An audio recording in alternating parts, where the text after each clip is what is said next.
We had just moved into a little ranch house in the suburbs. Storybook neighborhood. Quiet, friendly neighbors, picket fences, the whole 9 yards. Suffice it to say that this was supposed to be a new start for me. A recently single dad and my 3-year-old son. A time to move on from the previous year's drama and stress. I viewed the thunderstorms as a metaphor for this fresh start. One last show of theatrics before the dirt and grime of the past would be washed away. My son loved it anyway, even with the power out. It was the first big storm he'd ever seen.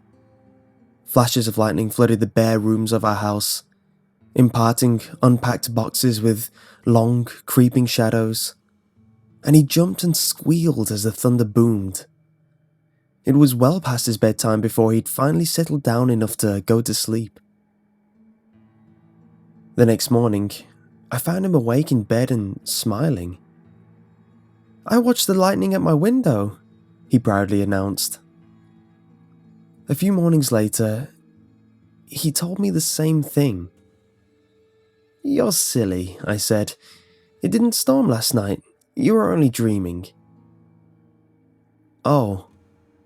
He seemed somewhat disheartened. I ruffled his hair and told him not to worry. There would be another storm soon. Then, it became a pattern.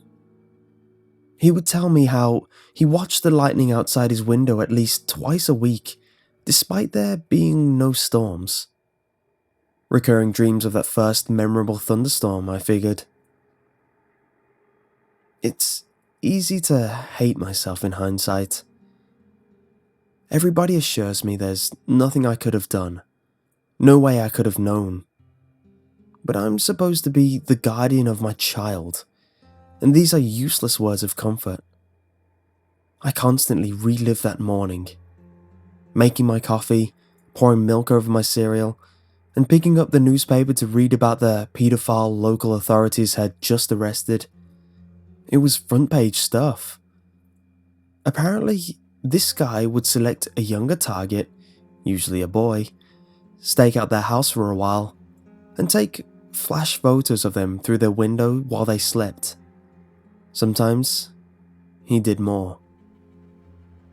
My stomach sank as the connection was made. At the time, it was merely something from a child's imagination. In retrospect, it is the scariest thing I've ever heard. About a week before the predator was caught, my son came up to me in his pajamas. "Guess what?" he asked. "What?" "No more lightning at my window." I played along. "Oh, that's nice. It finally died down, huh?" "No.